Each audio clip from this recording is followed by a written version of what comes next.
उठा ले तलवार। हाथों को उठाओ खुदावंद के लिए, अपने मन को उसके सामने रखो। जैसे दाऊद कहता है अपनी भजन संहिता में, जैसे लिखा है, उसने कहा, हे पृथ्वी के लोगों, अपने मन की जो बातें हैं वो खोल खोल के उसके सामने रखो। मेरे माइक को थोड़ा ठीक करो, गूंज रहा है बहुत।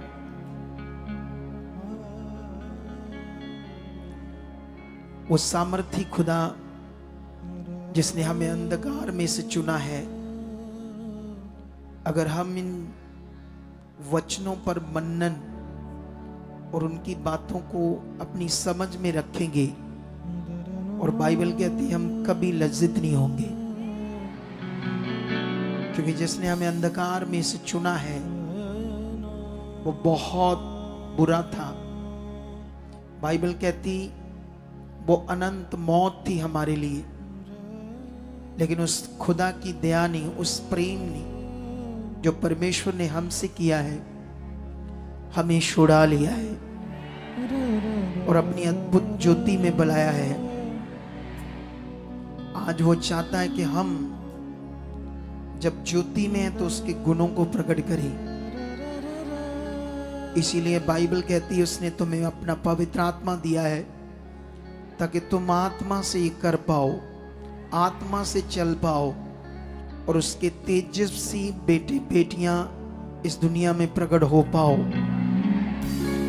इसीलिए खुदा ने तुम्हें चुना। हाथों को उठाओ और अपनी बात को परमेश्वर के सामने रखो और अंगीकार करो कि परमेश्वर, यस, मैं रेडी हूं परमेश्वर तेरी इच्छा में चलने के लिए। जो चाहते हो परमेश्वर वो करने के लिए आप मेरे मन को खोल चुके हो, मुझे और समझ से ब्लेस कर चुके हो। जैसे तेरा वचन कहता है, कोई प्यासा है तो मेरे पास आए, पिए और उसके जीवन में जल की नदियां बह निकलेंगी। बोलो परमेश्वर, मैं वही प्यासा हूं, मैं चाहता हूं तेरे आत्मा से मेरे अंदर वो जीवन के जल की नदियां बहें, वो ऐसा जीवन बहे जो तुझे खुश करने वाला हो, जिसमें संसार की बातें, चिंता, डिप्रेशन, सोच सब खत्म हो जाए। मेरी आशा सिर्फ तेरे ऊपर बनी रहे, क्योंकि वचन कहता है आशा के दाता आप हो। वचन कहता है जिसने प्रतिज्ञा की है वो सच्चा है। इसलिए अपने आशा के अंगीकार को दृढ़ता से थामे रहो, क्योंकि वो आपकी आशा को निश्चय पूरा कर देगा।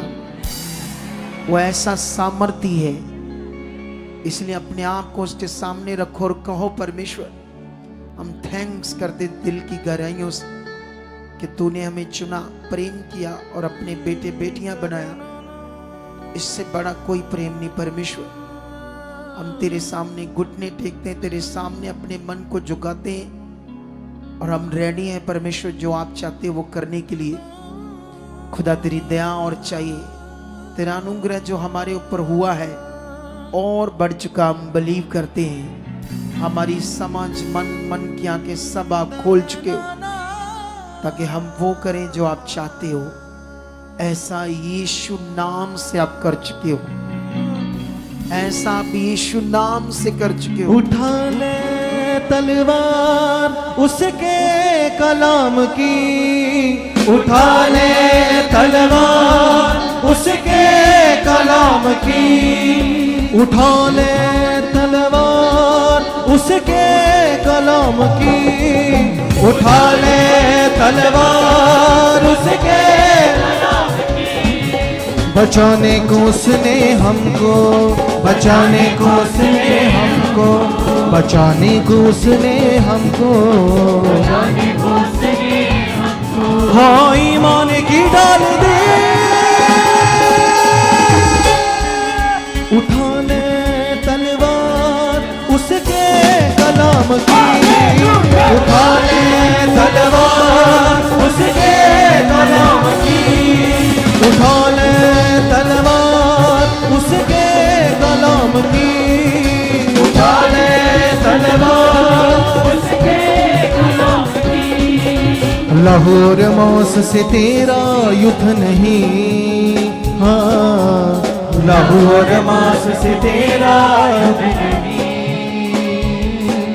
हाँ युद्ध है तेरा संसार के हाकिम से, युद्ध है तेरा संसार के हाकिम से, हाँ युद्ध है तेरा अंधकार के हाकिम से, युद्ध है तेरा संसार के हाकिम से, हाँ उसका सामना करने को, उसका सामना करने को, उसका सामना करने को, उसका सामना करने को वचनों की है डाल दी,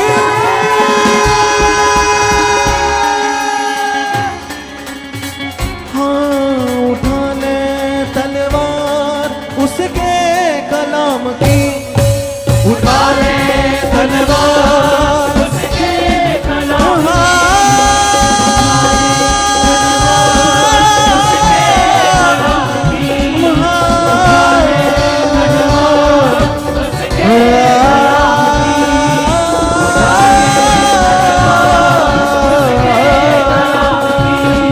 उसके कलाम की, उसके कलाम की, हम उसके कलाम की, उसके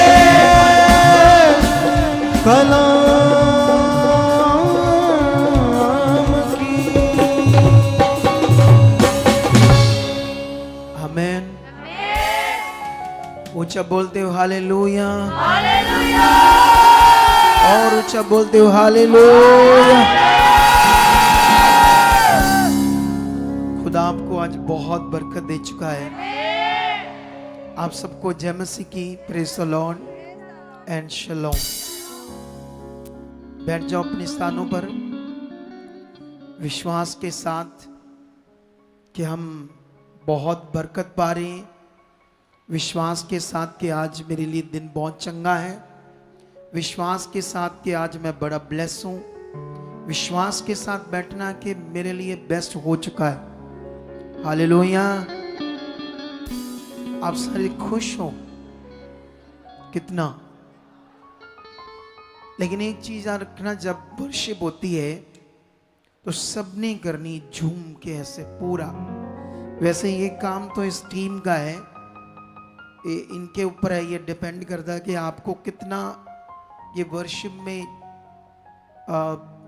बढ़ा दें, है ना। ये इनका काम है क्योंकि इन्हें रिस्पॉन्सिबिलिटी लेनी होगी अपनी और स्ट्रॉन्ग।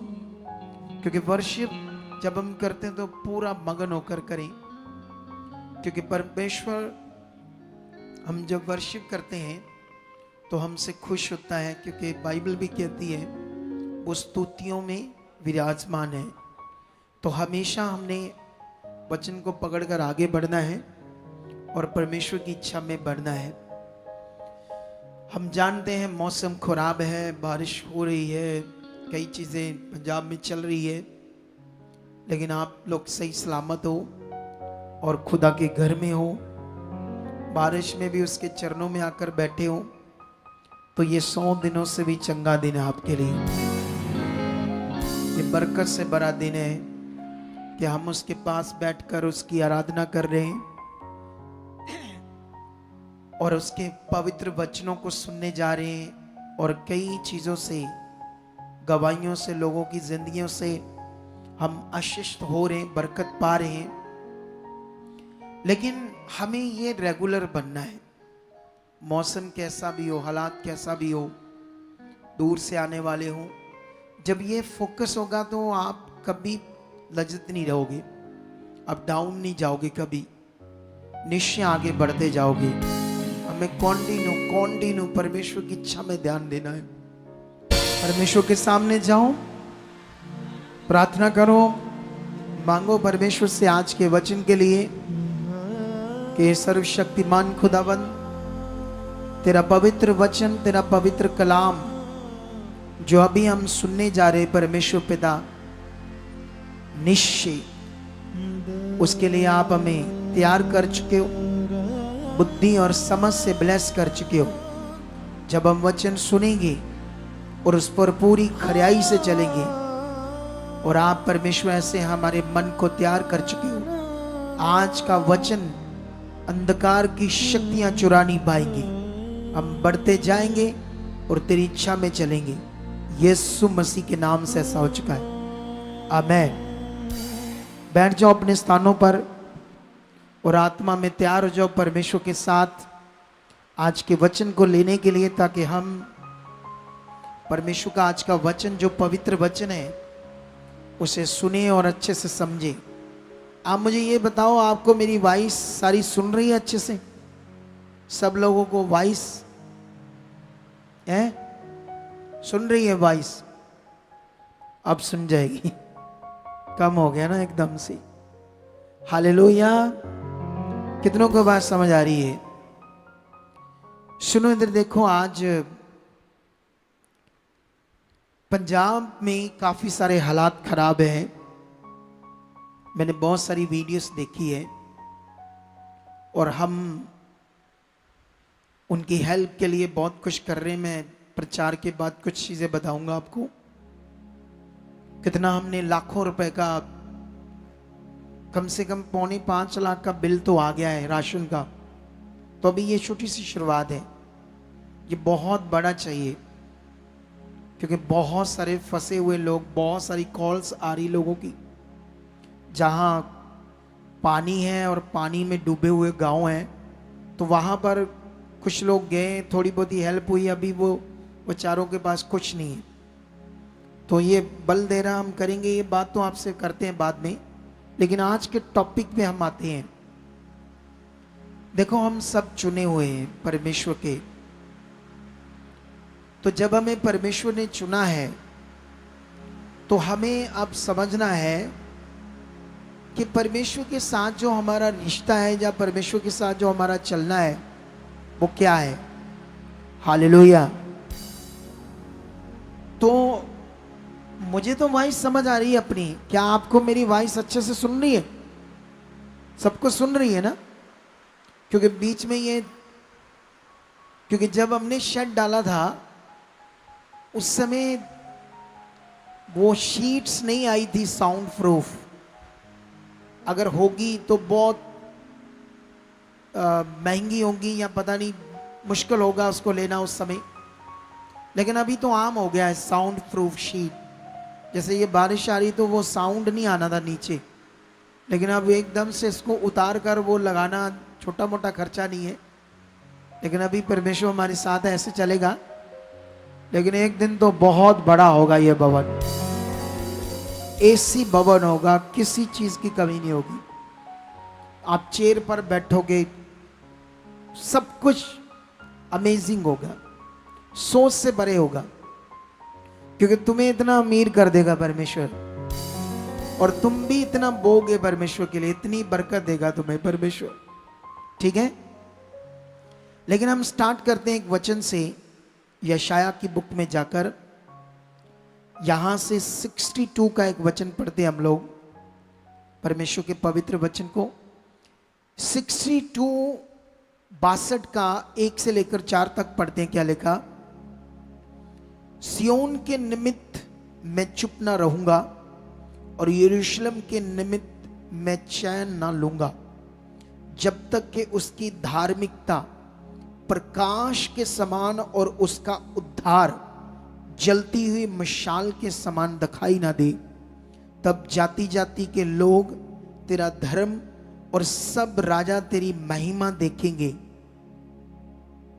और तेरा एक नया नाम रखा जाएगा जो यहोवा के मुख से निकलेगा।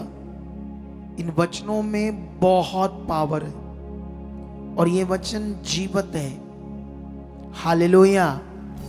एक बंदा चुना गया और चुने जाने बाद वो दूसरी जातियों के लिए अगर गवाह नहीं है अच्छे जीवन का, नए जन्म का और प्रॉस्पेरिटी के जीवन का, खुशहाल जीवन का, तो फिर समझना पड़ेगा उस बंदे के पास या तो बुद्धि नहीं है, जहां उसने अपना रिश्ता परमेश्वर से नहीं बनाया, या वो आ रहा है बस जा रहा है। उसको जो एक, जैसे ये बात हो रही है यहां पर, परमेश्वर बात कर रहे हैं, मैं सियोन के निमित्त चुप नहीं रहूंगा और ना मैं यरूशलेम के विषय में चैन करूंगा। ये वचन क्या सिर्फ सियोन के लिए या यरूशलेम के लिए, मतलब परमेश्वर के वो लोग जो सबसे पहले चुनेंगे, जिन्हें हम इजराइली कहते हैं, क्या वचन ये उनके लिए या हमारे लिए भी है? ये समझना बड़ा जरूरी है। और परमेश्वर कहता है मैं उनके लिए चैन नहीं करूंगा जब तक कि उनकी धार्मिकता प्रकाश के समान और उनका उद्धार जलती हुई मिसाल के समान दिखाई ना दे। हालेलुया। परमेश्वर की ये इच्छा है, वो चाहता है तुम्हारी धार्मिकता संसार में, दुनिया के सामने एक प्रकाश के रूप में, और तुम्हारा जो उद्धार है, साल्वेशन है, छुटकारा है, वो जलती हुई मिसाल के समान दिखाई दे। कहता मैं तब तक चुप नहीं रहूंगा, तब तक चैन नहीं करूंगा जब तक ऐसा ना हो तुम्हारी जिंदगी में। कितनों को बात समझ आ रही है? ये खुदा का वचन है। और खुदा का वचन क्या होता है मैं अभी तुम्हें एक एग्जांपल से समझाऊंगा, लेकिन इसको पूरा कर देते हम। 2 में लिखा, जब जाति जाति के लोग तेरा धर्म और सब राजा तेरी महिमा देखेंगे और तेरा एक नया नाम रखा जाएगा, यहोवा के मुख से निकलेगा। 3 में लिखा, तू यहोवा के हाथ में एक शोभायमान मुकुट और अपने परमेश्वर की हथेली में राजमुकुट ठहरेगी। कलीसिया की बात हो रही है अब, कलीसिया से बात कर रहा है, आपसे बात कर रहा है परमेश्वर। सोचो परमेश्वर की चाहत, सोचो परमेश्वर का मन कितना बड़ा है। वो अपने लोगों को शोभामान मुकुट और परमेश्वर की हथेली में राजमुकुट की तरह उन्हें जीवन देना चाहता है। 4 में लिखा, परमेश्वर की कलीसिया की बात हो रही, तू फिर त्यागी हुई ना कहलाएगी और तेरी भूमि फिर उजड़ी हुई ना कहलाएगी, परंतु तू हेप्सीबा और तेरी भूमि बयूला कहलाएगी, क्योंकि यहोवा तुझसे प्रसन्न है और तेरी भूमि स्वागन होगी। ये जो 2 शब्द हैं हेप्सीबा, परमेश्वर ने यहां एक एग्जाम्पल दी खेती को लेकर, भूमि को लेकर, जमीन को लेकर हमारे लिए। इसे बोलते हैं फिगरेटिवली वर्ड, इसे बोलते हैं वाक्यालंकार वचन, जो चीजों को लेकर हमारे लिए बात करता है परमेश्वर।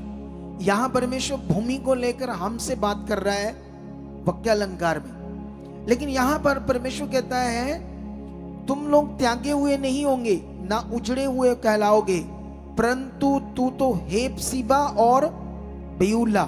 हेप्सीबा का मतलब जिससे मैं प्रसन्न रहूंगा, हेप्सीबा जिससे मैं प्रसन्न रहूंगा।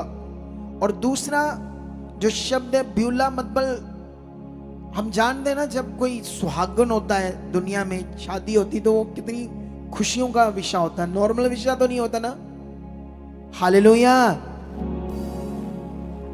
तो ऐसे परमेश्वर चाहता है हमारी जिंदगी में। लेकिन वो कहता है जो तुम्हारी धार्मिकता है, ये सब कुछ उससे होगा, तुम्हारी धार्मिकता से होगा, तुम्हारे धार्मिक जीवन से होगा। धार्मिकता का मतलब परमेश्वर की भक्ति, परमेश्वर की इच्छा को पूरा करना, जो वो चाहता है वो करना।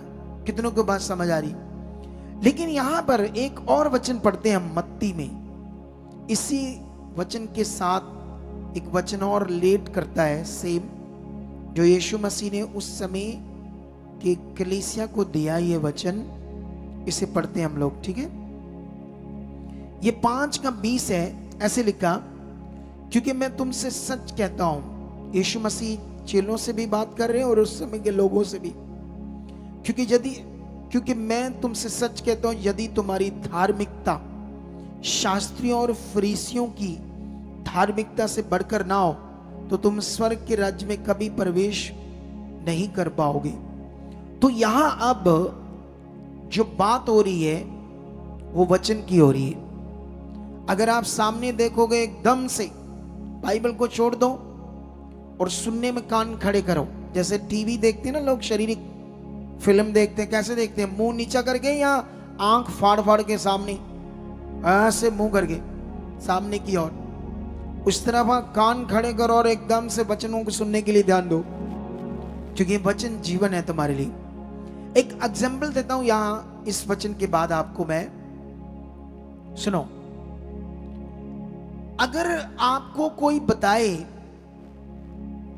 आपके लिए, किसी बहन के लिए, भाई के लिए, कोई आपको आकर बताए कि वो फलाना तुम्हारा रिश्तेदार तुम्हें गालियां दे रहा था, तुम्हारी बुराई कर रहा था और बोल रहा था तुम झूठे हो, हमारे पैसे मार लिए, ये कर लिया, एक दिन हमारे टुकड़ों पर पलते थे, आज इनके पास 2 पैसे के आगे ये है वो है, बड़ी गालियां दे रहा था। आपको कोई ऐसे बताया, आपकी कोई बात कि यहां आपके बारे में बताया कि तुम बड़े गलत हो, जब आपने सुना आप क्या करोगे?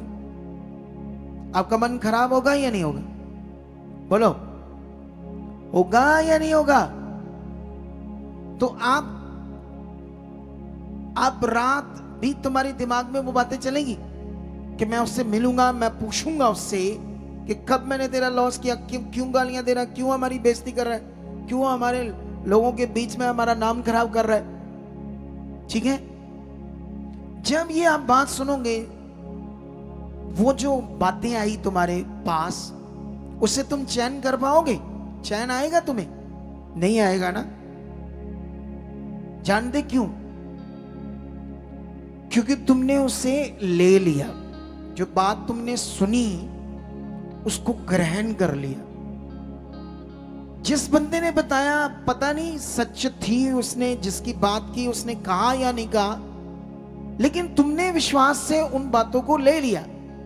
और जब ले लिया तो वो नेगेटिव बातें हैं, शरीर की बातें, उसका तुम्हारे जीवन पर कितना असर हुआ, कितना तुम्हारा मन में चल रही है, कितना तुम्हें बेचैनी हो रही है, कितना तुम्हारे अंदर गुस्सा आ रहा, मन खराब हो रहा है, क्योंकि तुमने उन बातों को ग्रहण कर लिया।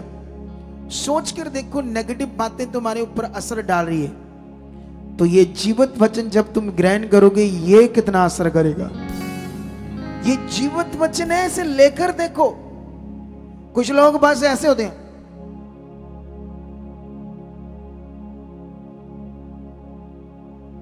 ऐसे सोए हुए जैसे होते हैं, वो जैसे उल्लू लोग नहीं होते, उल्लू जैसे। कई लोगों को सेंस नहीं होती ना, कैसे बैठना है, कैसे बातचीत करनी है। जैसे 2 लोग बात कर रहे हैं तो उन्होंने बीच में बोल दो, हाँ जी हाँ जी हाँ जी, बीच में बोलते जाना, उसको चुप नहीं, बल स्टॉप नहीं रहते कि जब मुझे मौका लगेगा तब बोलूंगा। कई लोगों को इतने पास सेंस नहीं होती, जैसे उल्लू टाइप के लोग। प्रॉब्लम बस यही है, उल्लू दिमाग है, उल्लू समझ है, आम दिमाग है, ध्यान नहीं है। यहां कोई विषय नहीं है कि पढ़ा लिखा हो तब होगा। ये तो वचन है, सिंपल बातें। ऐसा नहीं कि इनमें कोई मैथमेटिक्स से वो बड़ा क्वेश्चन दे दिया तो मुझसे सॉल्व नहीं होगा, या तो ये इतना बड़ा इंग्लिश का या इटालियन का या वो जर्मन का, जर्मनी का, या वो जर्मनी की लैंग्वेज को क्या बोलते हैं, डच।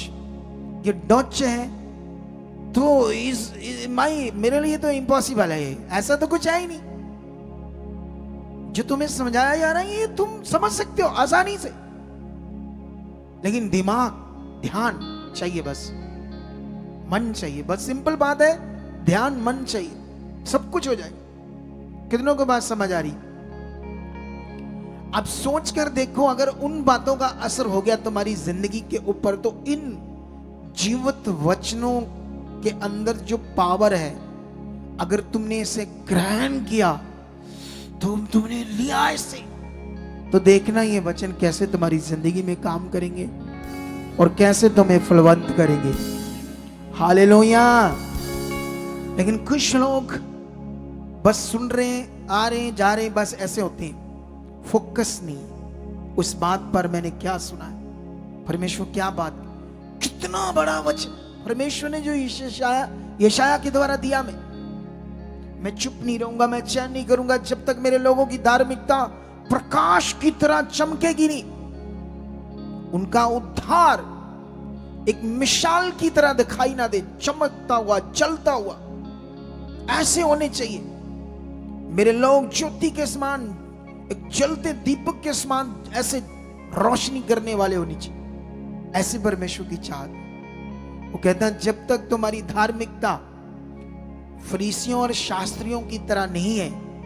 फरीसी और शास्त्री क्या थे? नियम में बड़े स्ट्रिक्ट थे, रीति रिवाजों में, भले ही उन्होंने परमेश्वर के अनुग्रह को ठुकरा दिया, लेकिन जिस तरह से उन्होंने कानून अपनी जिंदगी में बांधा हुआ था अपनी व्यवस्था में पूरा करने के लिए, वो काबिलियत तारीफ था, इसीलिए यीशु ने ऐसा कहा।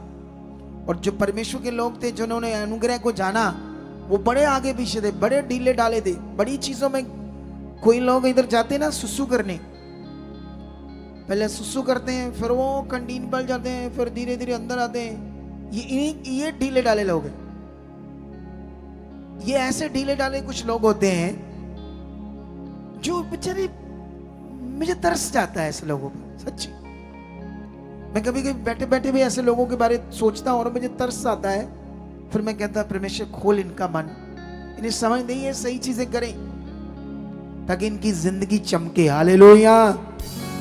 कितनों को बात समझ आ रही? तो ये वचनों को हमने सीरियस लेना है अपनी धार्मिकता करने के लिए, अपनी धार्मिक जीवन जीने के लिए। वो क्या चाहता है, क्या उसकी संगति है, क्या उसका वचन है, क्या उसकी आज्ञा है, क्या वो मेरी जिंदगी में उसने ये वचन दिया, मेरी जिंदगी में कौन सी आज्ञाओं को पूरा करना है। मुझे गंदा नहीं देखना, गंदा नहीं सोचना, कोई व्यभिचार, कोई गंदी बात, गंदी वीडियो, गंदी सोच मेरी जिंदगी में नहीं चाहिए। ये उसकी आज्ञा है। मुझे रेगुलर परमेश्वर के वचनों में रहना, मुझे रेगुलर प्रेयर में रहना, मुझे रेगुलर बाइबल रीडिंग में रहना और उसकी सुसमाचार को प्रचार करना, मुझे भक्त बनना सच्चा। फिर देखो आपकी जिंदगी कैसे होती। लेकिन याद रखो, इसके साथ साथ आज मैं एक और टॉपिक आपके सामने रखना चाहता हूं। उस शब्द का नाम है वफादारी। वफादारी के ऊपर आज मैं एक टॉपिक तुम्हारे दिमाग में सेट करना चाहता हूं। आई होप अगर तुमने इसे पकड़ लिया तो फिर देखना एक दिन तुम जबरदस्त गवाही के साथ आओगे। आज बहुत कुछ हम सुनते रहते हैं यूसुफ के बारे में। आज मैं यूसुफ के जीवन से कुछ पॉइंट आपको दूंगा, कुछ वफादारी के ऊपर, जिस शब्द का नाम है वफादारी।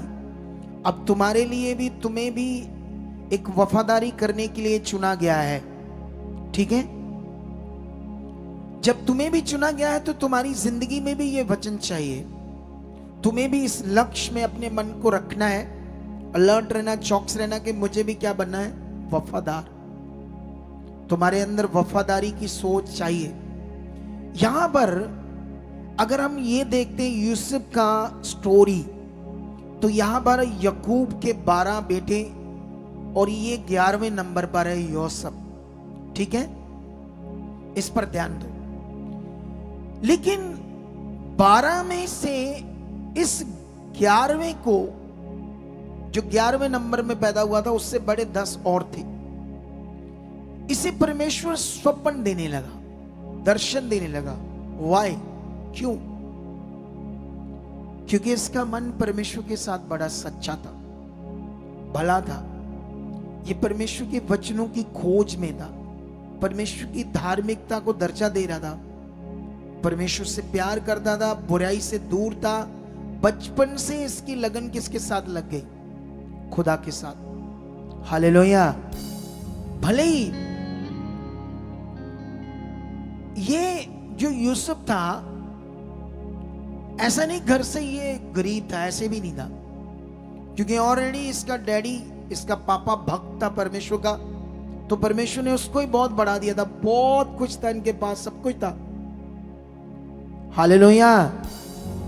लेकिन याद रखो, सब कुछ होते हुए भी ये किसकी खोज में लग गया।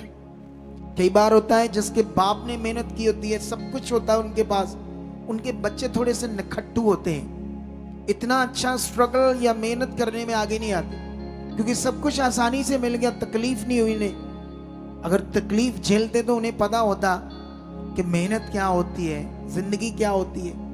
कुछ बच्चे ऐसे नखट्टू होते हैं अपने माता पिता के, लेकिन हमें ये सीखना है। कितनों को बात समझ आ रही?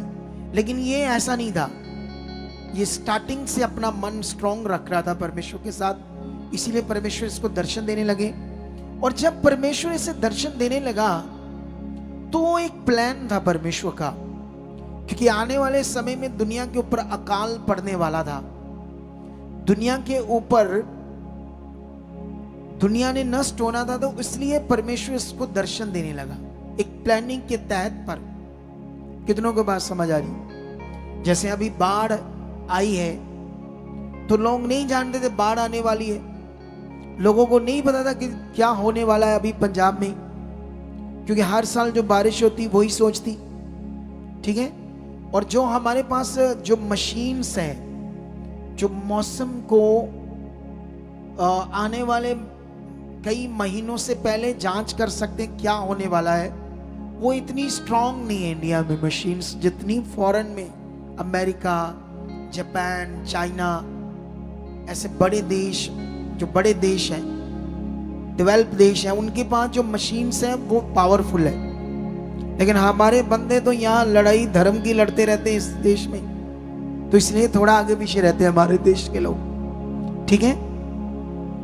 लेकिन यहां पर जब बाइबल में लिखा, इसको परमेश्वर दर्शन देता है, पहले एक दर्शन देता है, ये अपने भाइयों को बताता है। उस दर्शन का अर्थ था कि उसके भाई उसके क्या बनेंगे, नौकर, और उन पर क्या बनेगा, वो हाकम, ऐसा दर्शन था। फिर एक और दर्शन आता है, वो भी उन्हें बताता है। जब और बताता है उसको और चिढ़ आती है, उसमें तो अब उसके मम्मी पापा भी आ जाते हैं कि वो भी उसके नीचे होंगे और वो एक हाकम होगा, एक बड़े पद के ऊपर होगा, ऐसा दर्शन बताते हैं। लेकिन यहां पर होता क्या है, जो मैं आपको पढ़ाने वाला हूं ये वचन, इसे हम पढ़ते हैं उत्पत्ति की बुक से 18 से ये वचन को थोड़ा सा रीड करते हैं हम लोग। 37 अध्याय, कौन सा अध्याय? यहां पर लिखा, जो ही उन्होंने यूसुफ को दूर से आते देखा तो उसके निकट आने से पहले ही उसे मार डालने का षड्यंत्र रचा। किसने? उसके 10 भाइयों ने। और वह आपस में कहने लगे, देखो वह स्वप्न देखने वाला आ रहा है, इसलिए आओ हम उसको घात करके किसी गड्ढे में डाल दें और ये कह देंगे कि कोई बनेला पशु उसको खा गया है। फिर हम देखेंगे कि उसके स्वप्नों का क्या फल होगा। ये सुन के रूबेन ने उसको उनके हाथ से बचाने के लिए विचार से कहा, हम उसको प्राण से तो ना मारे। फिर रूबेन ने उससे कहा, लहू मत बहाओ, उसको जंगल के इस गड्ढे में डाल दो और उस पर हाथ मत उठाओ। वह उसको उनके हाथ से छुड़ाकर पिता के पास पहुंचाना चाहता था।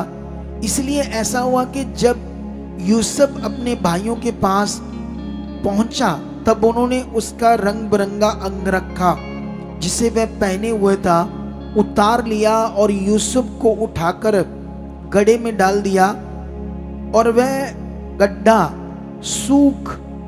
सूखा था और उसमें कुछ जल न था। हालेलुया। अगर इस पूरी स्टोरी को पढ़ोगे आप लोग तो ये यूसुफ के साथ उसके भाइयों ने किया, सोचो यूसुफ के ऊपर क्या बीती होगी जब उसके अपने भाई उसे खत्म करना चाहते हैं, उसे मार डालना चाहते हैं। सिर्फ क्यों? क्योंकि जो उसे स्वप्न आ रहे थे, दर्शन आ रहे थे, उनके अकॉर्डिंग वो उन पर हाकिम बनेगा, बड़े पद पर बनेगा। और उन्होंने कहा कि इसे हम मार देंगे तो अब इसके फलों का, इसके स्वप्नों का फल क्या होगा। अब ये जो भाई हैं ये किसके गुलाम हैं? दुष्ट के। पाप की गुलामी किसकी गुलामी है? दुष्ट की। इसीलिए लोग आज जानवरों की पूजा कर रहे हैं, पत्थर, मटीरियलिस्ट चीजों की, क्योंकि गुलाम है ना नेगेटिविटी के। उन्हें समझ नहीं आती, समझाओ तो बुद्धि बंद है। लेकिन तुम्हारी बुद्धि खुल गई है, तुम बचाए गए हो। शुक्र करो खुदा का, तुम्हारा मन खुला है, तुम नाश नहीं होंगे। तुम ये गवाहियां, प्रूफ है जिंदा खुदा का वो है। एक टीबी बिना ट्रीटमेंट से, हमारी प्रार्थना से, शांति से खत्म होती है। मेडिकल डॉक्टरों के पास जाओ, उन्हें बताओ ये बात, वो शॉक्ड हो जाएंगे और सोचने लगेंगे ये इम्पॉसिबल, ऐसे सोचेंगे। लेकिन ये जिंदा खुदा है। इस दुनिया को रचने वाले लाखों करोड़ों ईश्वर नहीं है, एक ही ईश्वर है, एक ही खुदा है, एक ही परमेश्वर है। जिसे हमें समझना होगा। सच्चाई ये बड़ा विषय है। जब बुद्धि बंद है हम संसार में, अगर हमने उद्धार के मार्ग को नहीं जाना तो बहुत बड़ा लॉस है हमारे लिए, बहुत ज्यादा लॉस है हमारी जिंदगी के लिए। लेकिन यहां पर सोचकर देखो इसके भाइयों ने क्या किया उसके साथ। एक भाई बचाना चाहता था, 10 भाई पूरी तरह से खत्म करना चाहते थे। लेकिन इस सिचुएशन में फिर उन्होंने मारा कूटा, कई चीजें इसके साथ की। फिर जो एक दल जा रहा था मिस्र को और इश्माइलियों का, उनको बेच दिया 20 चांदी के टुकड़ों में। और वो उसे पुराने जमाने में आज भी नेपाल में स्त्रियां बेच देते हैं उठाकर। आज भी कुछ लोग वहां बेचे जाते हैं नेपाल में, और भी कई गरीब देशों में होता होगा ऐसा। लेकिन ये पुराना युग था जब लोगों को, इंसानों को, औरतों को और आदमियों को भी बेचा जाता था। वो सारी उम्र उनकी गुलामी में रहते थे क्योंकि वो खरीदे हुए थे। कितनों को बात समझ आ रही? लेकिन जब इसको बेच दिया तो सोचो इसके ऊपर क्या बीत रही होगी। लेकिन इसने अपनी वफादारी को नहीं छोड़ा। किसके साथ?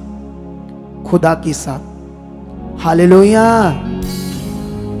इतनी बैड सिचुएशन, भाइयों ने मारा, बेच दिया, गुलाम बन गया, मिस्र में जाकर ये एक पोती पर हाकिम उसके पास बेचा गया और उसके घर में ये काम कर रहा है, सारे घर के काम, सारी चीजें। लेकिन गुलामी में भी जिस घर में ये काम कर रहा है वफादारी से कर रहा है, ईमानदारी से कर रहा है, सच्चे दिल से कर रहा है। कोई परमेश्वर के सामने उल्हाना नहीं, कोई कुड़कुड़ नहीं, कोई चीख चहाड़ा नहीं, कोई जैसे करते हैं लोग, बहुत सारे कुड़कुड़ बड़ा करते हैं। कुड़कुड़ करने वाले कभी सफल नहीं होंगे। तुम्हें अपने शरीर को मारना होगा और आगे बढ़ना होगा। इतनी बड़ी खतरनाक सिचुएशन में ये खुदा के साथ खरा और वफादार रहा। और जानते जिससे क्या हुआ? इसकी ईमानदारी देख के, इसका तगड़ा मन देख के इसके हाकिम ने इसे पूरी चीजों पर अधिकारी ठहरा दिया। क्योंकि इसके कारण उसका बिजनेस, उसको बरकत ज्यादा आने लगी। क्योंकि इसका दिल बड़ा सच्चा था, सच्चे मन से काम करता था। हालेलुया। अगर यहां मेरे साथ जो काम करते हैं, सेवा करते हैं, कोई गेट पर ड्यूटी देता है, कोई सैलरी लेता है, कोई फ्री करता है। कितने लोग सैलरी लेके यहां सेवा करते हैं। कुछ लोग आलसी हैं, कुछ लोग कुछ नहीं करते, इधर उधर टाइम पास करके घर चल जाते। कुछ लोग वफादारी से कि नहीं ये प्रभु का घर है, मैं प्रभु के लिए कर रहा हूं, ये प्रभु का काम है, मुझे दिल से करना है और पूरे मन से और खराई से करना है। जैसे इसने किया, इसका हार्ड वर्क था। पता नहीं शुरू में उसके कपड़े, बर्तन, बच्चों को देख रेखा करना, झाड़ू पोछा करना, क्या क्या करना, सारा हार्ड वर्क। लेकिन उसको भी ईमानदारी से किया। यहाँ कुछ बच्चे तो आते हैं, कोई यहाँ हार्ड वर्क नहीं है, कोई इधर ईंट नहीं उठानी, कोई झाड़ू नहीं लगाना, कोई कुछ नहीं करना। कुछ लोगों की ऐसी सेवा है। लेकिन वो कितने ईमानदार हैं, वो कितने खरे हैं। अगर खरा मन है तो यहां और बढ़ेगा और अच्छा होगा। हालेलुया। इसीलिए उस हाकिम को बड़ी बरकत आई, इतना पवित्र दिल। लेकिन जब शैतान ने देखा कि ये तो इसका खुदा का प्लान इसकी जिंदगी में पूरा हो जाएगा, ये तो निश्चय परमेश्वर की इच्छा को पूरी कर देगा, जिस तरह से ये लगा है, किसी तरह से मन नहीं खराब करा, किसी हालात में आगे पीछे नहीं, खराई से बना हुआ खुदा के साथ। कोई कंप्लेंट नहीं, कोई रोना नहीं, कोई चीखना नहीं, कोई झगड़ा नहीं, कोई क्लेश नहीं। अगर यीशु मसीह में चलने वाले शादीशुदा होते हैं, जब झगड़ा क्लेश करते हैं, पंजाबी च कहते दुर फुटे मुंह, एहो जे लोका दा, पंजाबी का एक शब्द है। अगर यीशु मसीह में चलने वाले शादी, लड़के लड़कियां शादी के बाद ये ड्रामा शुरू कर देते हैं, तो वो शब्द उनके लिए। फिर खुदा के हम लोग नहीं है, पवित्र लोग नहीं है। कितनों को बात समझ आ रही? हालेलुया। कितनों को बात समझ आ रही है? हम कौन लोग हैं? हम पवित्र लोग हैं। लेकिन यहां पर शैतान ने क्या किया? जो क्योंकि क्योंकि बाइबल में लिखा, अगर मैं इसका 39 से 7 से लेकर कुछ आयत्स पढ़ता हूं आपके लिए, 13 तक पढ़ता हूं, इसे ध्यान से सुनना क्या लिखा है। 39 का 7 से अगर पढ़ते हैं, उससे पहले थोड़ा सा बीच में 3-4 शब्द वो भी पढ़ते थे। यूसुफ सुंदर और रूपवान था, क्योंकि जब हम परमेश्वर के साथ चलते हैं तो परमेश्वर और ग्रेस देता है, और हमारी बॉडी सब कुछ सेहतमंद, हमारे ऊपर ग्लोरी रहती है, चेहरे पर ग्लो रहता है परमेश्वर की उस पावर से, पवित्रताई से। लेकिन यहां पर लिखा, इन बातों के पश्चात ऐसा हुआ कि उसके स्वामी की पत्नी ने यूसुफ की ओर आंख लगाई और कहा, यह शैतान का काम स्टार्ट हो गया है, यह शैतान का प्लान है, क्योंकि वो गुलाम है किसकी?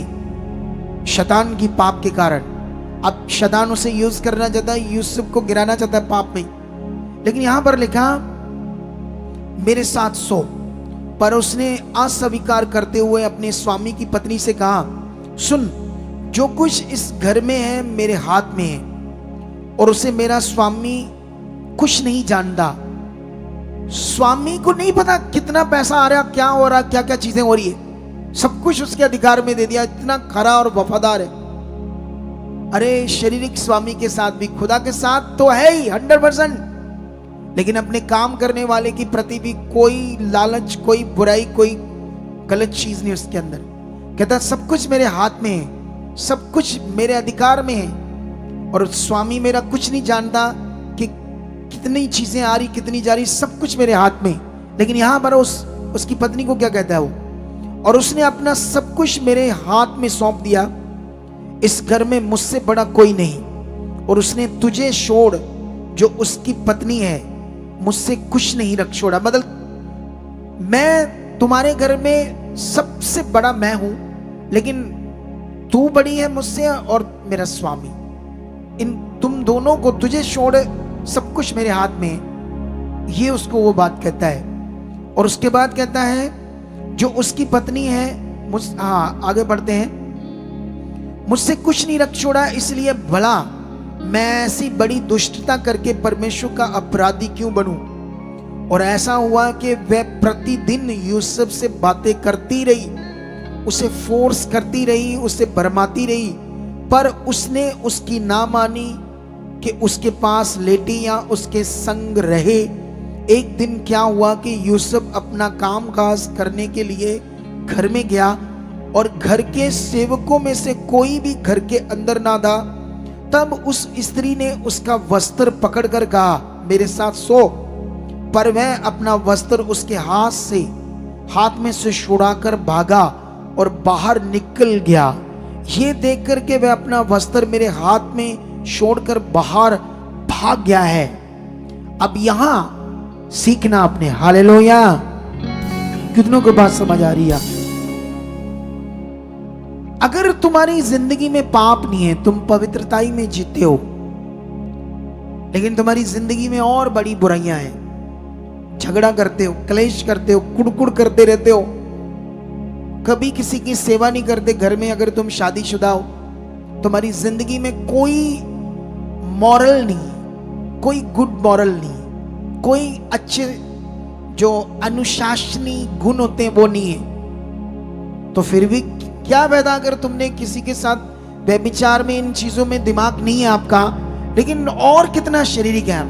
कितनों को बात समझ आई? लेकिन यहां पर जो बड़ा विषय है वो है पवित्रताई। यूसुफ कुट्टा मारा, ठोकर खाया हुआ, इंसल्टेड किया हुआ, संसार में प्यार नहीं मिला, भाइयों से बुरा हाल था उसकी लाइफ का, लेकिन याद रखो उसने अपनी वफादारी को नहीं छोड़ा। वो खरा और वफादार रहा उसके वचन को पूरा करने में। अगर उसकी औरत जब वो चाहता तो वो उसके साथ जब मिल जाएगी तो उसका पति भी कुछ नहीं कर सकता था, लेकिन उसने कहा नो, मैं क्यों दुष्टता करूंगा, कैसी खराई पाएगी। लेकिन उसके बाद क्या करती है, वो इल्जाम लगा देती है उस पर, किसने मेरे साथ मेरी इज्जत पर हाथ डालने की कोशिश की। और जब पूरी खबर मिलती है उसके पति को और पूरे शहर को, उसको पकड़ा जाता है, सजा होती है, जेल में जाता है, जेल में बंद हो जाता है, क्या उसने कुछ बुरा किया? क्या उसने गुनाह किया, पाप किया? पवित्रताई की सजा क्या मिली इससे? जेल। क्या जेल में जाकर वो कुड़कुड़ाया?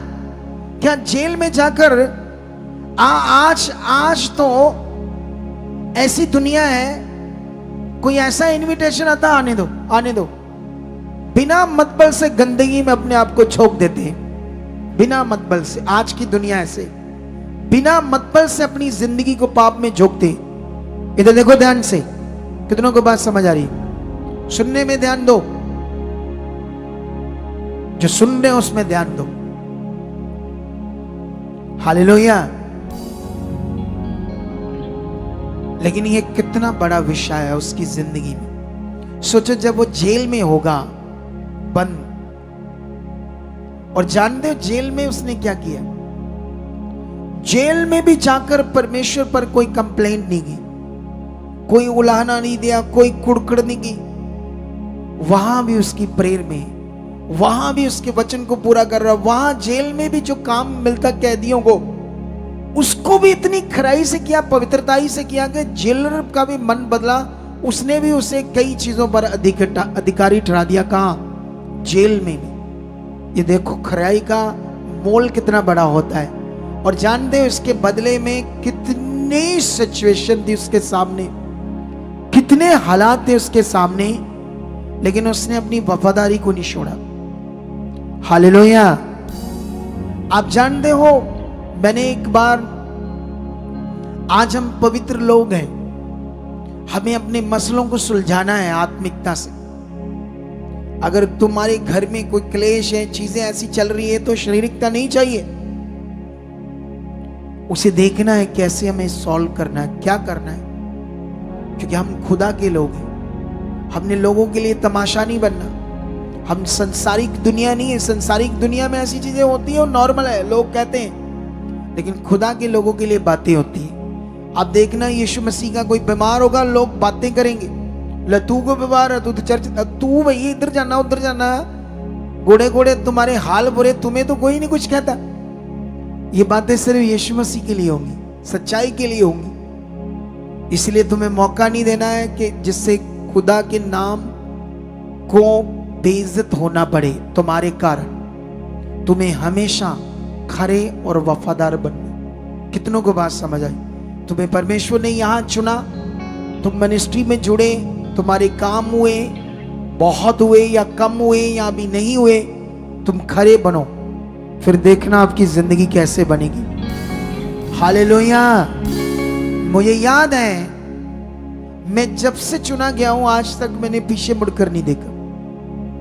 मैं खुदा के साथ आज तक किसी चीज में आगे पीछे नहीं हुआ।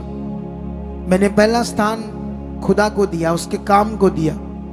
सेकंड स्थान मैंने अपने घर में दिया, फैमिली को दिया। लेकिन पहला स्थान मैंने किसको दिया? परमेश्वर को दिया। कितनों को बात समझ आ रही है? लेकिन उसकी खराई ने, उसकी वफादारी ने, एक बेचा हुआ गुलाम एक शहर में बदनाम हुआ। और दोष क्या है? वहां पूरे नगरों में उसका बात चल गई होगी ना कि पोती पर हाकम की पत्नी की इज्जत लूटने की कोशिश की इस इब्रानी बंदे ने। क्योंकि ये इब्रानी गिने जाते थे ना, इजराइली बंदे, इब्रानी। क्योंकि इब्रानी भाषा बोलते थे तो इब्रानी बंदे, पंजाबी भाषा बोलते थे तो पंजाबी बंदे, मराठी बोलते हैं लोग तो मराठी।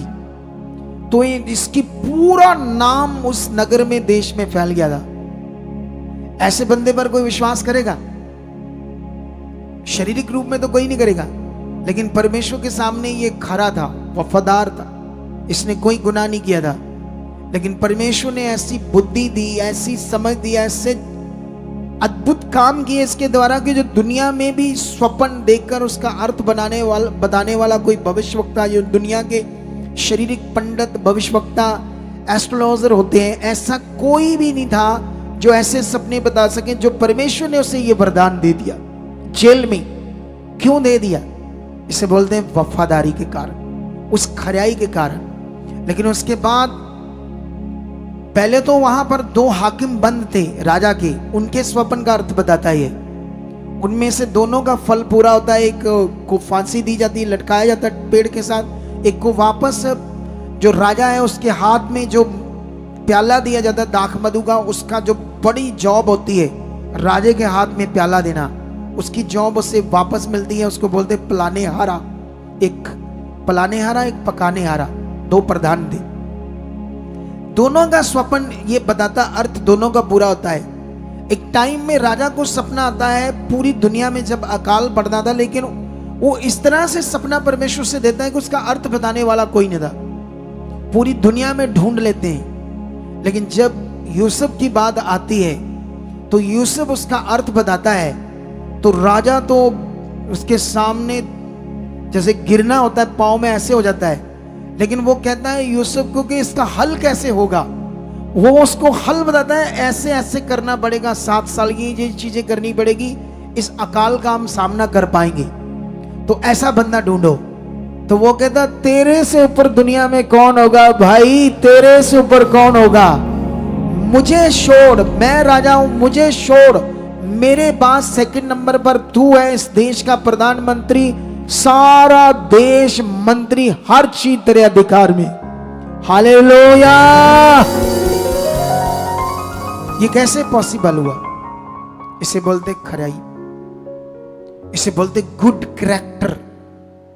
क्या तुम गुड कैरेक्टर में जीना चाहते हो, वफादार खराई? जब तुम्हें पता मैंने परमेश्वर के साथ चलना, जब तुम्हें पता परमेश्वर के बिना मेरा गुजारा नहीं, जब पता कोई और परमेश्वर नहीं है, जब तुम्हें परमेश्वर जो कहता वही करना चलना है, कभी आगे कभी पीछे, कभी अधूरा, कभी कर लिया, कभी आगे पीछे, ऐसा क्यों? फिर सही करो, अच्छे से करो। जब चलना ही परमेश्वर के साथ है तो फिर पूरा क्यों नहीं, अच्छे से क्यों नहीं? कितनों को बात समझ आ रही? हालेलुया। अरे जब पता ही है, जब चल ही रहे, तो फिर क्यों आगे पीछे चीजें करनी है? फिर दमदार तरीके से चले, दमदार तरीका जो हम सीख रहे हैं उसे पकड़े। मैं विश्वास करता हूं कि आज से तुम इस बात को पकड़कर चलोगे। मैं विश्वास करता हूं आज से तुम अपने जीवन में वफादारी शब्द को बड़ी अहमियत दोगे। अगर तुम इस मिनिस्ट्री के साथ हो, खुदा ने मुझे तुम्हारे ऊपर अगुआ ठहराया है, जैसे यूसुफ को, नबियों को, मैं इस मिनिस्ट्री के ऊपर एक अगुआ हूं।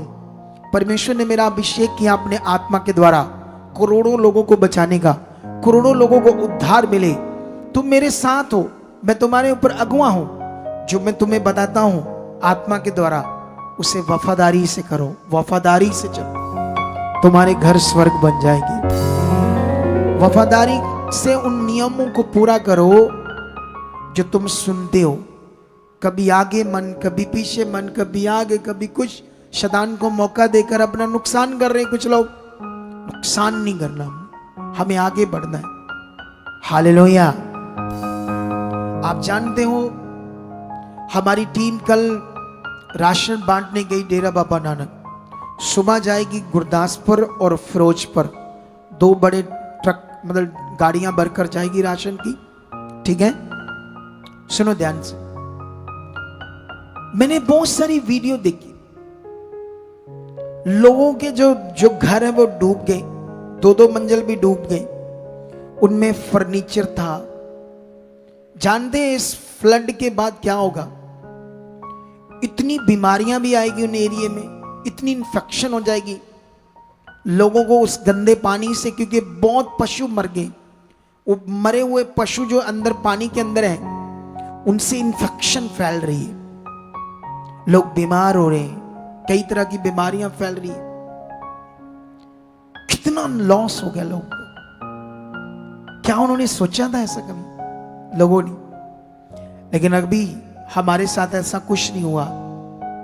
मैंने कुछ वीडियोस देखे, हजारों जानवर बह गए, मर गए। मैंने देखा कितने बाइक, गाड़ियां बहकर एक जगह इकट्ठी हुई, मलबा बन गई, मिट्टी मलबे के नीचे दबी है। जब सब कुछ ठीक था तब वो लोग कोई सोचते थे, अच्छा मगन थे अपनी जिंदगी में।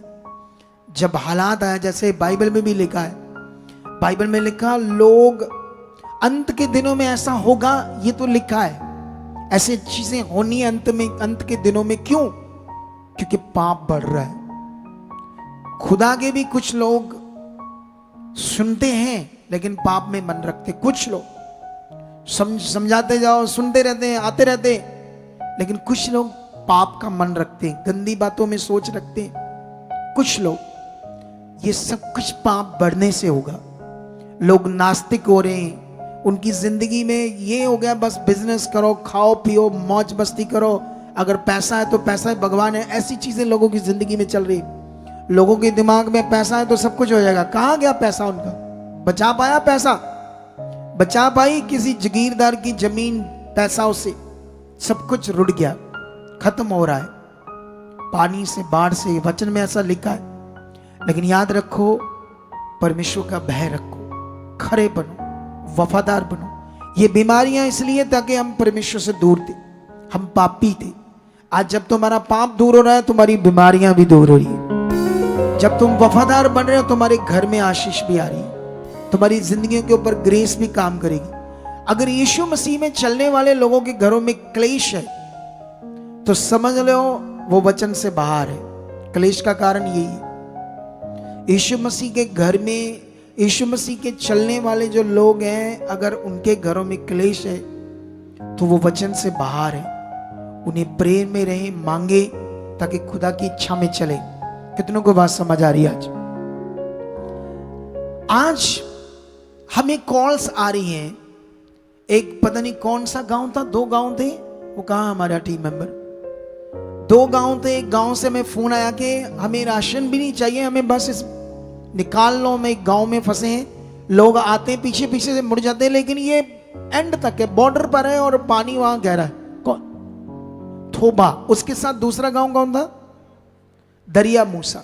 वहां से तो कुछ लोग हैं जो राशन मांग रहे हैं और 15-20 फैमिलियां हैं, और पुलिस ने उन्हें, अभी आज मुझे हमारे प्रधान की इंफॉर्मेशन मिली, उन्होंने कहा कि मैंने पूरा बड़े बड़े ऑफिसर से, हमारे प्रधान की बातचीत है ना बड़े बड़े ऑफिसर से, तो वो मीटिंग की उसने, तो उसने बताया कि वो जो 15-20 फैमिलियां वहां से निकलना नहीं चाहती। वो खुद कह रहे कि हमारा सब कुछ पशु है, ये है वो है, तो हम नहीं, क्योंकि उन्होंने पशुओं को ऊपर इधर उधर चढ़ाया है।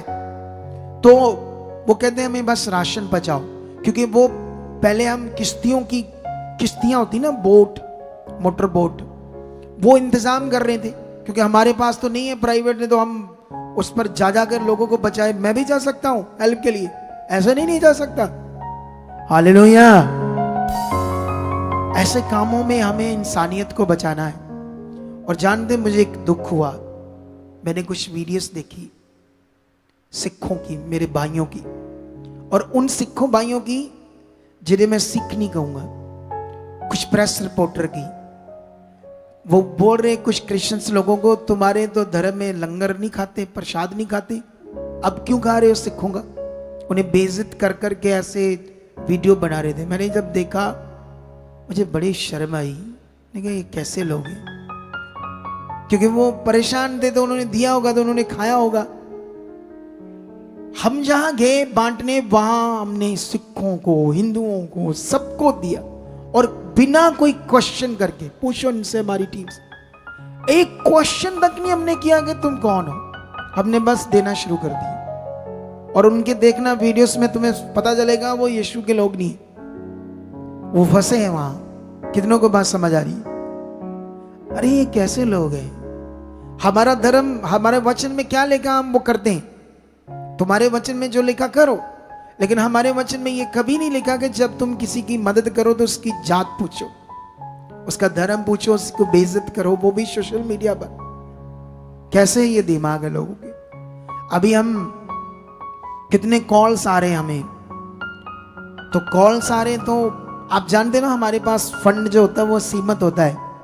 मैंने 3 जगह प्लान किया है अपनी लैंड लेने की।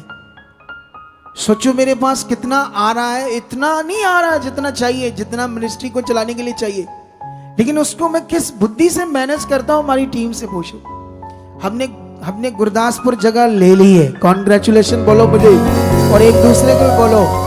बयाना हो गया हमारा गुरदासपुर में। इतने टाइम से मैं वहां ब्रांच खोलने की चाहत में था, क्योंकि मुझे वहां काम करना था बहुत बड़ा परमेश्वर का। होशियारपुर हमारी बात चल रही है, वहां जगह लेने वाले हैं, मानसा में भी, और ये सारी हाईवे रोड के ऊपर सारी। लेकिन इन जगहों के लिए हमारे पास रजिस्ट्री तक फंड अवेलेबल नहीं है इतना, लेकिन विश्वास है कि खुदा हमारे साथ। लेकिन बीच में ये आफता आ गई, तो जितने भी हमारी मिनिस्ट्री में फॉरेन से जुड़े हैं, वहां ब्रांच चलाने वाली बहनें, कोई भी है, मैं इन दिनों में बोलूंगा कि आप अपने हाथ को बढ़ाओ और आप इस आफता में जो लोग फंसे हैं, पता नहीं ये कितने दिन अभी जो, और आप जानते हो लोग क्या कर रहे हैं कि कोई ब्रेड है, कोई छोटा सा एक पैकेट, वो कोई खाने की चीज है, 2-4 चीजें पैक ऐसे दे रहे हैं लोगों को। हम जानते क्या कर रहे हैं, किट दे रहे हैं पूरी। अगर एक मेंबर के 4-5 जी है ना, तो आधा महीना वो पूरा आराम से अपना खाना पीना खाएंगे, ऐसी किट दे रहे हैं हम। अगर 4 लोग हैं, 10 किलो आटा है, उसमें पूरी चीनी है, 2-3 किलो पत्ती है, वो दालें हैं, कई चीजें हैं, मतलब पूरा आराम से 15 दिन उनके निकल जाएंगे उस खाने से। तो अभी कितना टाइम हम इसको सर्व कर पाए, कितनी लोगों को जरूरत होगी। मौसम तो खराब है, लेकिन मैं तो चाहूंगा कि जितने ऑनलाइन सुन रहे हैं वो अपने हाथ को बढ़ाएं, क्योंकि अगर हम खुद करते रहेंगे मिनिस्ट्री के फंड से, तो ये जो फंड है हमारे पास, ये हमने सोचा नहीं था इस आफ्ता में हमें जरूरत ऐसा कुछ करना हमने। तो हमारा जो फंड है वो हमने पहले से प्लान किया होता है, कितना हमने कहाँ खर्चना, क्या करना है, वो सारी चीजें प्लान होती है। तो मैं आप लोगों से बोलूंगा, जो हमारे फॉरेन से जितने भी लोग जुड़े हैं, वो सब अपने मन को खोलो, कांटेक्ट करो, सीड बॉक्स पर, सीड नंबर पर अपना मैसेज छोड़ो, ताकि हम इन दिनों में इंसानियत की हेल्प कर सके, क्योंकि हमारे लिए सबसे बड़ा धर्म है वो है इंसानियत। हालेलुया। तो मेरा विश्वास है आज की सारी शिक्षा को लेकर, अपनी धार्मिकता के विषय को लेकर, अपनी वफादारी को लेकर तुम सतर्क हो चुके हो। अपने गुड कैरेक्टर को, जब चलना ही है तो फिर नॉर्मल क्यों, जब खुदा ने हमें चुन ही लिया तो फिर आगे पीछे क्यों, फिर कभी वचन पूरा कर लिया कभी ना कर लिया, ऐसा क्यों, फिर पूरा खराई से करें और इसके लिए अंगीकार करो। हालेलुया।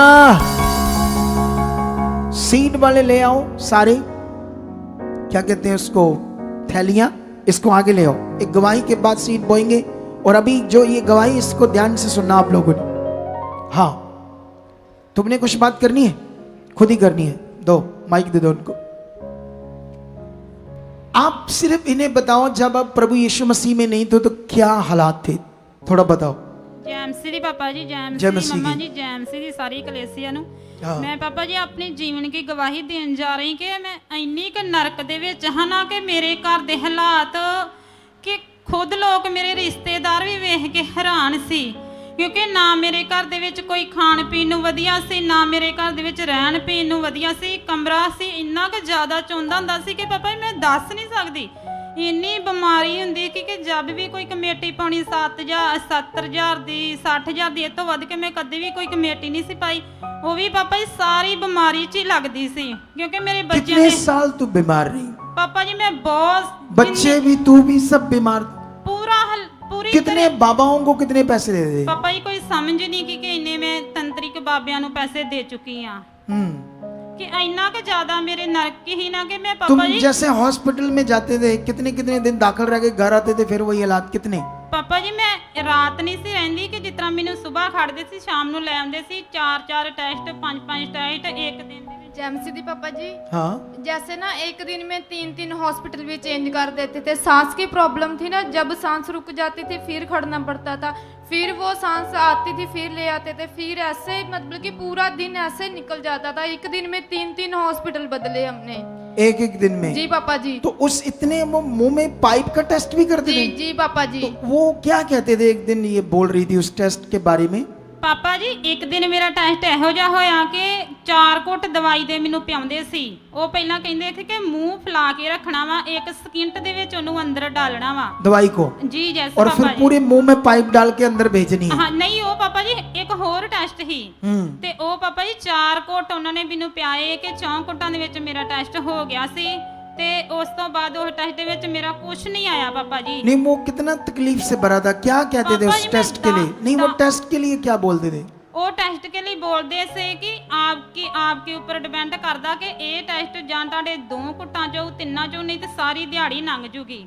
ये ऐसा टेस्ट है, ऐसा टेस्ट अगर उस तकनीक से नहीं हुआ तो तुम्हारे पर डिपेंड करता है। हाँ जी जी पापा अच्छा जी। फिर ਤੇ ਪਾਪਾ ਜੀ ਉਹ ਮੇਰਾ 4 ਘੁੱਟਾਂ ਦੇ ਵਿੱਚ ਟੈਸਟ ਹੋ ਗਿਆ ਤੇ ਉਸ ਤੋਂ ਬਾਅਦ ਮੇਰੇ ਹੋਰ ਵੀ ਬੜੇ ਟੈਸਟ ਹੋਏ ਕਿ ਜਦੋਂ ਮੈਨੂੰ ਪਾਪਾ ਜੀ ਰਾਤ ਨੂੰ ਘਰੇ ਲਿਆਂਦਾ ਨਾ ਕਿ ਮੈਂ ਇੰਨੀ ਕਿ ਜ਼ਿਆਦੀ ਮੇਰੀ ਕੰਡੀਸ਼ਨ ਖਰਾਬ ਹੋ ਗਈ ਨਾ ਕਿ ਮੈਂ ਤੁਹਾਨੂੰ ਦੱਸ ਨਹੀਂ ਸਕਦੀ ਕਿਉਂਕਿ ਮੈਂ ਪਾਪਾ ਜੀ ਉਹ ਨਰਕ ਦੀ ਜ਼ਿੰਦਗੀ ਚੋਂ ਨਿਕਲੀ ਆ ਨਾ ਕਿ ਮੈਂ ਇੱਕ ਪਲ ਵੀ ਆਪਣਾ ਪਾਸ नहीं ਪਲਾਉਂਦੀ। ओ ये एक बड़ी भी। बात है, बल जिस नरक की जिंदगी से तो निकले उसको भूल नहीं रही नहीं बोलती कि पापा मुझे जी। किसने निकाला है। पर ये कुछ भूल जाते हैं ना लोग, यही गड़बड़ है। उस जब परमेश्वर जीवन देता सब कुछ अच्छा करता, भूल जाते हैं फिर अपनी मर्जी करते।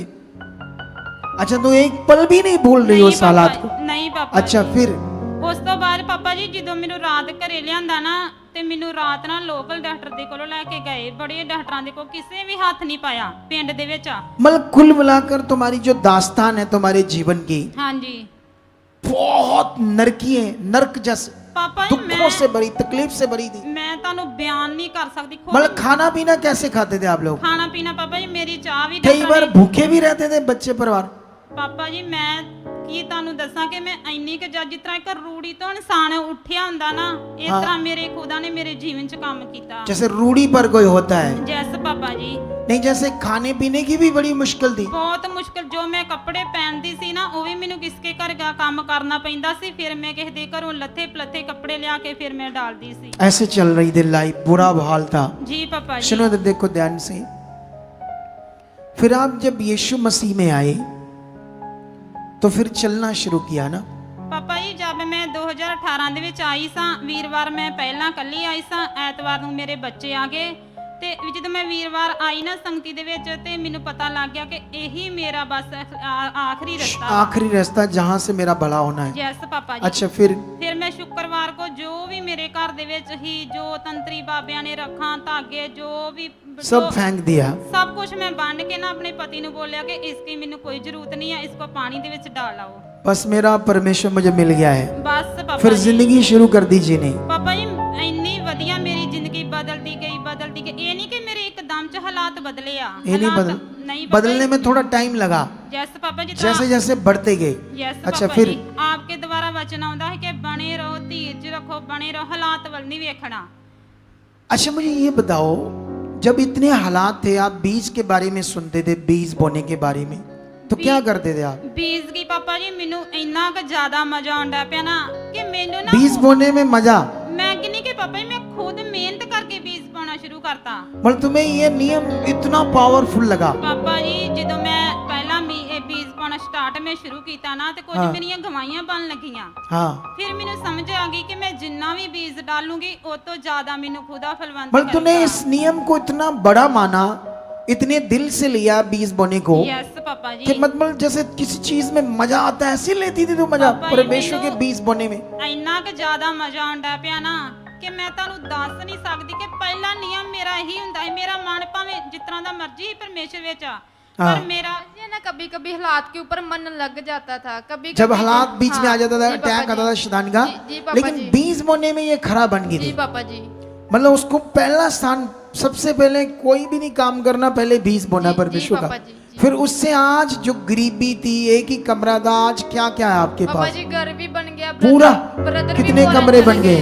दो दो कमरे। पूरा पक्का लंटर लुंटर ऐसे देखने में पूरा बढ़िया सा घर बन जी गया। पापा जी, जी। क्या क्या मिल गया? और तुम्हारे घर में जो साइकिल तक नहीं था, क्या क्या मिल गया? ਪਾਪਾ ਜੀ ਇੱਕ ਗਵਾਹੀ ਮੇਰੀ ਬੜੀ ਪਾਵਰਫੁਲ ਹੈ ਕਿ ਜਿੱਦਣ ਮੈਂ ਆਪਣੇ ਘਰ ਦੇ ਵਿੱਚ ਸਟਾਰਟ ਕੀਤਾ ਨਾ ਕੰਮ ਮਿਸਤਰੀ ਦਾ ਤੇ ਮੈਂ ਆਪਣੇ ਗਵਾਂਢੀਆਂ ਨੂੰ ਪੁੱਛਿਆ, ਮੈਂ ਕਿਹਾ ਮੈਨੂੰ ਪਾਣੀ ਦੇ ਦਿਓ ਤੇ ਉਹ ਬੋਲਦੇ ਕਿ ਨਹੀਂ ਸਾਡੀ ਮੋਟਰ ਪਾਣੀ ਬਹੁਤ ਕੰਮ ਕੱਢਦੀ ਆ। ਤੇ ਮੇਰਾ ਪਤੀ ਥੋੜਾ ਜਿਹਾ ਮਨ ਖਰਾਬ ਕਰਨ ਲੱਗਾ ਕਿ ਮੈਂ ਕਿਹਾ ਨਹੀਂ ਪਰਮੇਸ਼ਰ ਆਪਣੇ ਨਾਲ ਆ, ਆਪਣੇ ਲਈ ਅੱਜ ਹੀ ਇਹ ਵਧੀਆ ਰਸਤਾ ਖੋਲ ਚੁੱਕਾ ਵਾ।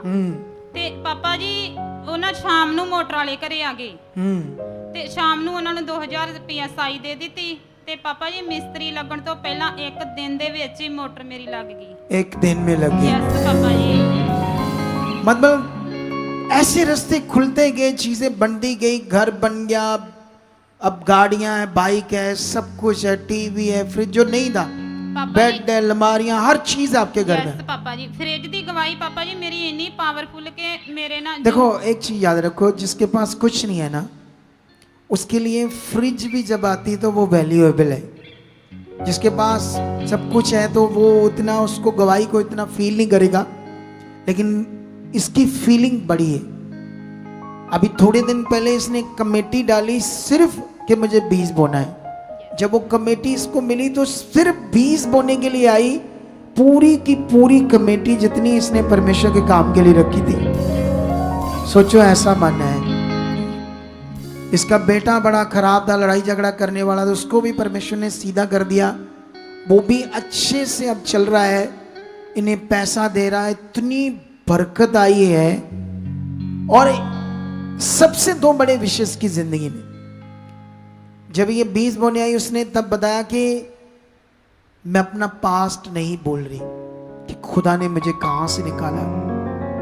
जो लोग भूल जाते हैं ना वही गड़बड़ करते हैं, भूल जाते हैं एक दिन कितने हालात में थे, भूल जाते हैं कैसी मौत में थे, और फिर जब ठीक ठाक हो जाता है अपनी जिंदगी अपने हिसाब से जीते हैं। खुदा क्या चाहता है, उसका किंगडम क्या है, राज क्या है, 20 बोने का नियम क्या है, फिर आगे पीछे रहते हैं, अपनी मर्जी करते हैं, फिर फंस जाएंगे। फिर हमें तरस आता है।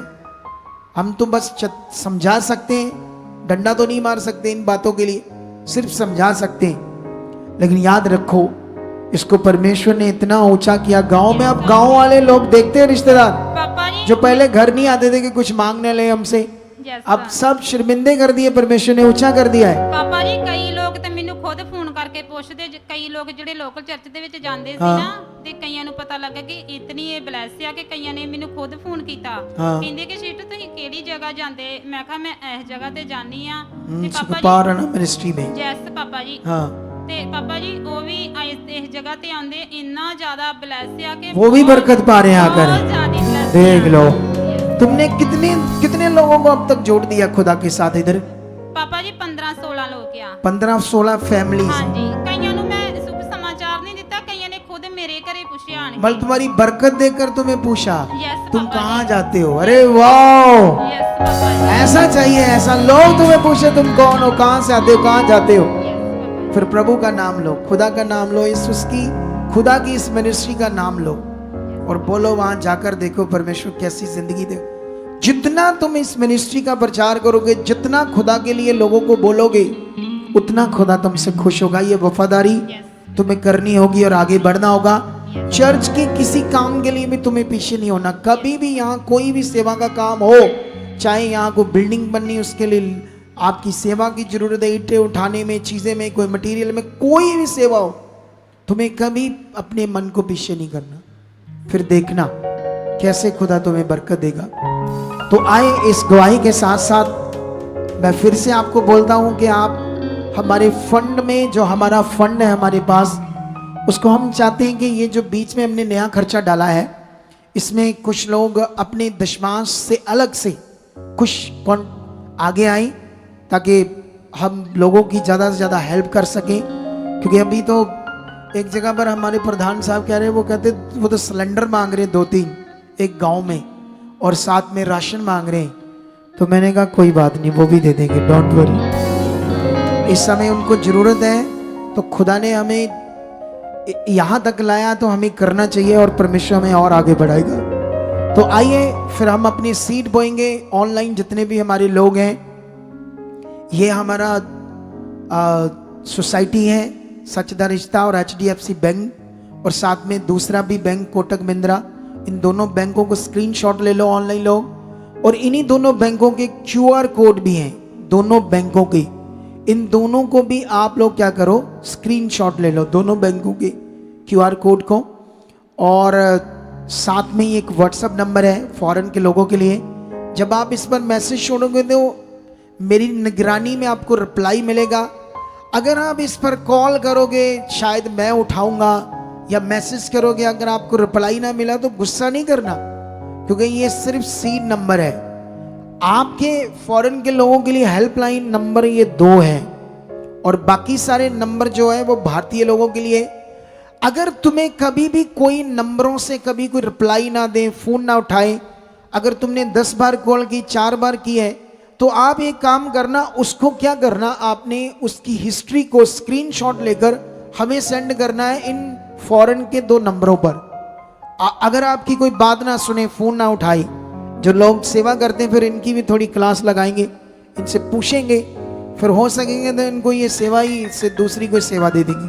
अगर ये नहीं चाहते सेवा करने ऐसे, इनको बोलेंगे वॉलंटियर की करो, आप लोग पीछे जाओ, उधर जाकर हैंडल करो। अगर तुम्हें परमेश्वर ने ये मातबार समझा है तो तुम इसमें वफादारी नहीं करते, क्योंकि वफादार तुमने परमेश्वर के साथ बनना है। तो ये 2 जो नंबर हैं फॉरेन के, अगर कोई बंदा हमारा आपकी बात ना सुने या आप फोन ना उठाए, आप करते रहते नहीं उठाते, तो आपने उस हिस्ट्री को स्क्रीनशॉट लेकर ये जो 2 नंबर हैं, ये वाले फॉरेन के 2 नंबर, इन पर सेंड कर देना है व्हाट्सएप पर। और ये नंबर मुझे अपने आप दे देंगे वो कि ये लोग हैं और ये हमारे बंदे बात नहीं सुनते लोगों की। कितनों को बात समझ आ रही?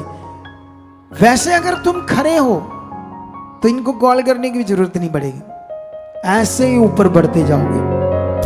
अगर वफादारी का मन बनाकर नियम को पकड़कर चलते जाओगे तो आइए, मुझे लग रहा हम थोड़ा सा लेट हो रहे हैं, तो आइए हम लोग अपने सीट को बोएंगे, अपने हाथों को बढ़ाएंगे परमेश्वर के लिए।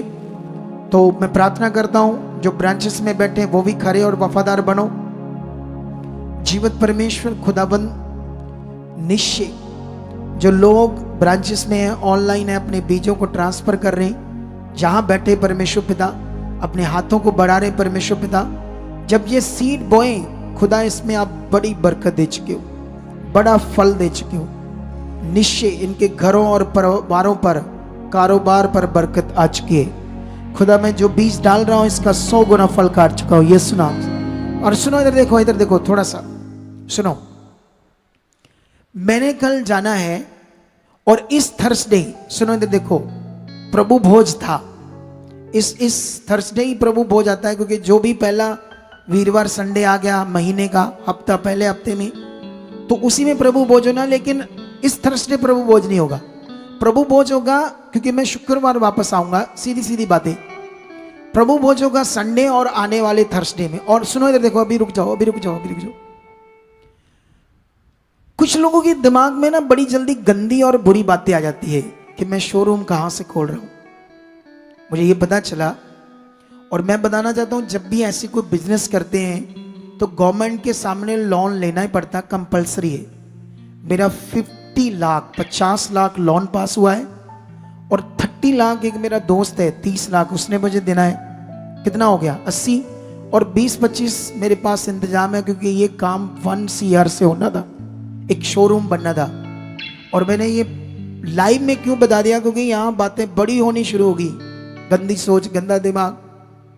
अरे अगर मैं चर्च के फंड को आगे पीछे कर दूंगा तो कैसे मिनिस्ट्री कर पाएंगे हम? कैसे जो दर्शन दिया वो आगे बढ़ पाएगा? कितनों को बात समझ आ रही? और दूसरी चीजें इधर ध्यान दो, इधर जब भी कोई हम लोगों की शादियां करते हैं या एंगेजमेंट होती, कुछ भी होता है, तो वो स्पिरिचुअल है, उसमें कोई भी बच्चों का पाप नहीं है। मुझे पता चला मेरे लड़के के बारे, जो ये गुड़िया है, कई लोगों ने बात ये पहले से फ्रेंड थे, पहले से वो कुछ भी नहीं, एक दूसरे को जानते तक नहीं थे। हमने, माता पिता ने इनकी खुद रिश्ता तय किया, हमने खुद। कितनों को बात समझ आ रही? अब ये देखो सूरज और ये देखो महक, 19 तारीख को इन दोनों बच्चों की भी सगाई है, इस 19 तारीख को। कितनों को बात समझ आ रही? ये लाइव क्यों बता रहा हूं? ये तो एक दूसरे को बहन भाइयों की तरह लेते थे, लेकिन ये परमेश्वर की ओर से हुआ है। किसकी ओर से हुआ है?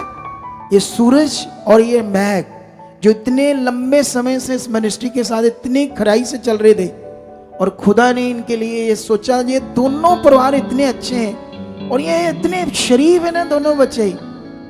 वो तो जरा इतना सीधा साधा बंदा है ना, आप सोच ही नहीं सकते।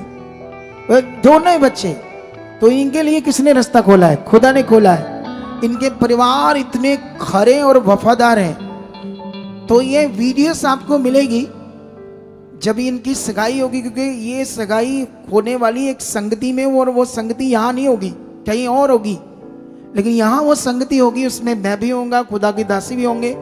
लेकिन आपको वीडियोस मिलेंगी सोशल मीडिया पर, आप उसे देखकर आनंदित होना। कितनों को बात समझ आ रही है? अगर आप भी खराई से ऐसे चलोगे तो परमेश्वर आपके लिए भी बड़े बड़े रास्ते खोलेगा। समझ आया ही नहीं समझ आया? इसीलिए जो चीज का पता नहीं आपको, उससे गंदी बातें नहीं सोचना, बुरी बातें, खरे बनो, वफादार बनो। कितनों को बात समझ आ रही?